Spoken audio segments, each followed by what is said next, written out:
Statement or just excitement for tomorrow's game? Let it fly. All right. Microphone. Austin here with the Wolverine right in front, Coach. Could you just talk a little bit about the elements that you were most pleased with from the scrimmage against Detroit? Well, I was most pleased with our level of competition, especially in the first half. I think our guys did a very good job of competing hard. I think that translated into how our identity going to be. As far as a team that's going to be extremely competitive, playing hard-nosed basketball where we defend, play with effort and energy. So the second 10 minutes of the scrimmage, I thought our level of intensity sort of like decreased, but overall, I was pleased with what I saw. Getting back to a guy like David Julius, just in scrimmage, he did a phenomenal job of making shots. It shows that all the hard work he put in this summer, as well as our practices that we've had thus far, he's been doing a really good job of just focusing on just being his best version of David. Over on your right with James. Juwan, I guess what are you hoping to accomplish in this range? I guess is there anything in particular you're going to be looking for? Well, thinking back to how we want to play, I'm trying to make sure that we have some type of carryover to the practices that we've had. We've had some very good competitive practices where our guys have really gotten into one another, challenged each other, held one another accountable, which is good. Our defense has really picked up pretty strong. Offensively, we still have a lot of work to do as far as some cleanup areas, but tomorrow I expect that we're going to give our best competitive energy and effort. And in terms of minutes, I guess, are you going to try to give your starters 30-plus minutes? Or are you going to try to divvy them up? How are you going to try to Well, I haven't thought about as far as rotations yet, but I do want to get our starters out there to get some good quality minutes, where they get some good reps of playing together, just to see where we are and how we have to prepare for a team like Appalachian State. Right in front with Isaiah. Speaking, actually going back to David Julius, how have you seen him grow to the point that you started working with him? And it might be kind of a nebulous question, but what other players have you seen just kind of make the biggest leaps since you arrived, and how have they managed to do that? Well, David has been that guy. He's been that guy who just really sticks out in my mind as far as the person who has made some big strides from when I first arrived to where he is now. David has an unbelievable work ethic, and he's done a phenomenal job with his shooting. He's been in the film room with Coach Isley, learning our offense. That area we'll get better with, along with not only just David, but everyone in general. David is now taking on that responsibility of becoming more of a point guard, but we're going to need his scoring, his level of toughness. But overall, I'm pleased with where he is, and I know, just before I was walking over here, David was in the gym working out with his headphones on, against shooting with one of our managers. So never can ever question David and Xavier's work ethic. Right on your right with Orion. I'm just curious, how do you guys plan to account for Franz's absence over the first few weeks of the season, and who's really stepped up at the 2 and 3? Yeah, that's a great question. Franz is a guy we're going to truly miss, unfortunately, for his injury. He was having a really good, as you would say, summer, along with, I'm so used to calling it preseason training camp. Preseason was well called. Preseason, his preseason was pretty strong, and up until to that point where he injured his hand. But there are going to be many guys that's going to have to step up. I like to just call it by committee. You'll see a guy by the name of Brandon Johns. Colin Castleton will get some shot at the 4. All hands on deck. Does that open up more opportunity for someone like Cole Bagwell, true freshman, or Adrian Nunez even? Well, Cole, Adrian is truly going to play. Cole is fighting hard to crack the rotation, but these last few practices, Cole's been playing with a lot of confidence. playing comfortable with himself. I expected Cole for the first 2 weeks as a freshman that everything that he's learning is new concepts, new terminology, a new responsibility of defending.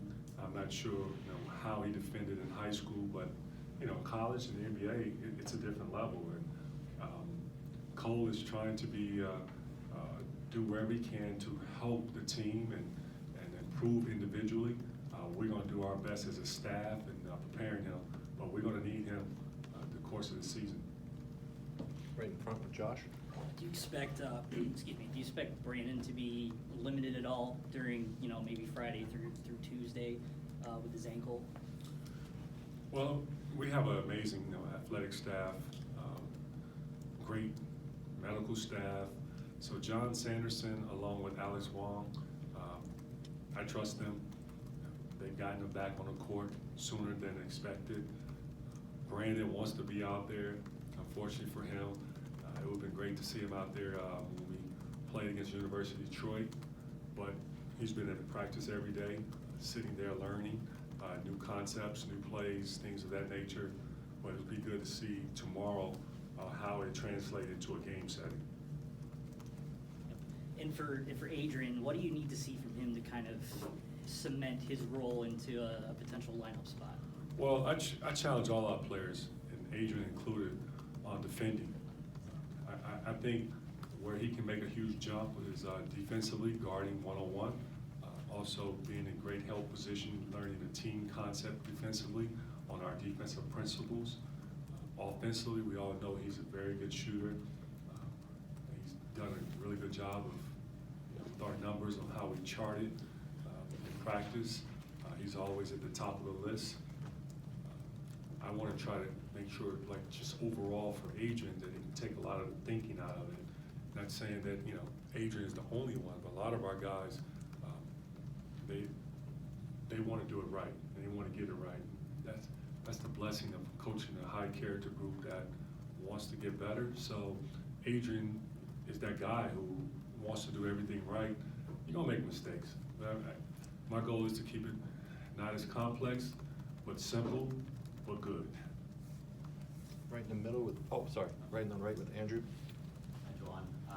With you implementing, your new system, do you expect growing pains, I guess, early in the season? Do you look at it like that? Yes, I do expect that there are going to hit some bumps where it's going to take time for guys to adjust.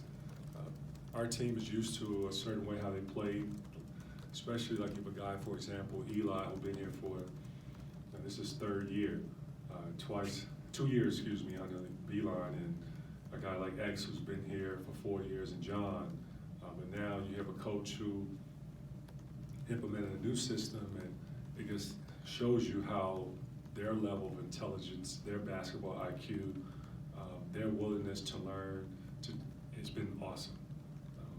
I'm very fortunate, and I've said this before, and I'll keep saying it over and over, to have a group that has accepted the new. And what do I mean by that? New staff, new terminology, new offensive philosophy, new defensive philosophy. So what makes this job so much fun to come here to work every day is that working with 15 guys that all bought in and is willing to learn. So throughout the process with the offense, they're going to reach a moment where we are going to hit a patch. And I've seen it before in practice where it's not going to happen overnight. It takes time to develop. And I have the patience and I trust that our guys will grasp it. And have you seen the bobbleheads of you that they're giving away? Yeah, I've seen it. What do you think of it? Actually, it's not bad. And I think we need a little bit more gray hair. But overall, my wife said that it can be a little bit lighter. She felt the complexion of that bobblehead version of me is a little bit dark. That's her way of just saying I need some vitamin D. Right in the middle with Jacob. Hi, Juwan. So I'm wondering, going from being in this is in Miami, where maybe you're closer with some of your players, running some scout team stuff, and a little more fun. I was wondering how maybe you're demeanor has changed as you've kind of been the man in charge, stepping up in that role? Well, my demeanor has always been the same. I'm an even keel guy. I'm a guy also who's going to hold you accountable when you're not doing your job. I'm not a big yeller or screamer, but I know how to make sure my voice resonates and carries when I speak, the group listens. Same goes for when I was in Miami. I was always asked to never hold back. If there's something that I see out there as an assistant coach, Eric Spoelstra gave me that responsibility to speak up whenever, because they trusted times when I did speak that I spoke the right stuff, and we used a different word. But overall, now that I am the head coach, I'm not abusing that. I want my players to understand that my level of trust for them is high. Just don't abuse it. Yeah, so it's like, is kind of having fun with your players still part of that approach then? Is that still part of the? They're right. Yeah. I want to have fun. I enjoy it. I think sometimes, just in general, and I'm more focused on myself, tone it down. Like, you don't have to take life just so serious every time, Yes, you have your moments where you have to pick your spots, but I want my players to know this, that we're going to compete hard. There are going to be some moments where we hit some tough patches throughout the season, but at the end of the day, I want us to say that once we look back on the season, we did have fun. We had fun competing, we had fun competing for one another, and we had fun throughout their college experience. Back to your right with James. John Bjorn a couple weeks ago said he was planning to meet with you and sit down. Just curious if that happened. I guess maybe if you have shared advice or tips. Well, I can say this. Yes, we did meet. I drove to Cleveland last week. We had a great meeting. It was my idea that I wanted to sit down and talk to him. And I've always done this. When he was the head coach here and I was assistant coach in Miami, Coach Beeline, we developed that relationship. I've always respected his basketball knowledge for the game. I think he's one of those guys who I put on that basketball Mount Rushmore. Yeah, that's a pressure on him, but it's a compliment to him. He's like that Pat Riley guy, that Eric Spoelstra, Greg Popovich type of, and Steve Fisher. Those guys are the basketball Mount Rushmores that I trust their opinion, and I trust their basketball knowledge and experience. I guess was he asking you for tips, I guess, on how to adjust to the NGO? We had a very good conversation. Got time for a couple It more. lasted for some hours too. Connor? Hi, Juwan. So obviously tomorrow's only an exhibition, but can you describe kind of what it's going to be like to walk out there as the head coach for the first time in front of the fans? Well, I know it's going to, of course, I'm not going to sit here and kid you guys that will I have a little nervous butterflies? Of course I will. I think that's natural. It shows how much I really care and enjoy, just coaching basketball, but being here and coaching Michigan. We're treated just like a regular season game. I'm not looking at it as a game that doesn't count.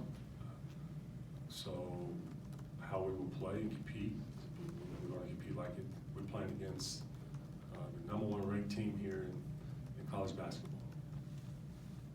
But I am going to be pumped about it. Hi, Coach. You've talked a lot about the culture of this team and how you really want to instill family values and a lot of trust. And I was just wondering how the development of that new culture is going. So far, so good. I think it's going pretty great. We're on the right path. I would say that. We are on the right path.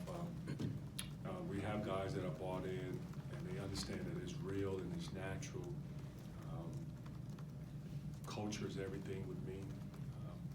I've stated it from day one when I took the job and got in front of our group. We want to build a culture that is something that they can really feel that they had a hands-on and be an active participant in building this culture. It can't be always driven by the coach, because the coach don't only play the games, you know, he obviously helped direct and lead, but the players play the game. And I think the players trust it, and I'm sure you have to talk to them and get their feedback on it, but so far so good, it's been great. Brandon, you want to close this up? Yeah, Coach, you mentioned Colin playing the 4 a little bit. What allows, you mentioned Colin playing the 4. What allows him to do that, and what does that look like in your system, him at the 4? Colin is a special talent, and he has so much talent that's still intact. High skill level guy who's long, athletic. He can do some great things with the basketball, whether it's scoring from the outside, inside on the block. For Colin, the improvement in the area I would say is I want him just to keep it simple. And I would do my best to help him to stay clear, keep the brain uncluttered, and play with the passion that he's shown over the last season, because I've seen something in him last year. I recall watching a game versus Maryland, and that was a tough matchup. And if I recall, I think it was at Maryland, and we won that game. And he came in and gave us big minutes. And like 2 days later, Coach Juwan and I was talking on the phone. Yeah, so I'm telling you, we really have a good relationship, right? And I'm in the midst of 82 game schedule, and he's in the midst of 40 game schedule, and we found time to all this, how busy his schedule is, and now I get a chance to see, myself, like how busy his schedule was, being the coach here at University of Michigan. We just talking on the phone, and we brought up Colin name, and I was like, wow, he gave you guys some really good minutes. I said, that kid is pretty interesting, and that's the word I used. And Coach Juwan said, hey, the guy looked like a surfer, right? And I'm like, well, his hair is a little twisted, a little flipped up, whatever, but you can tell he has something special within his game. And he was like, no, that kid's gonna be pretty good player. So then now I'm the head coach, and I'm here in the summertime, and I'm seeing it like, wow, he can shoot the basketball to be a 7-footer. Wow, he can finish at the basket. He's pretty skilled on a little block. Okay, we got something special to work with. And I trust him. I think he's gonna have a really good, solid season this year. Okay, Coach, that's going to do it. Thanks.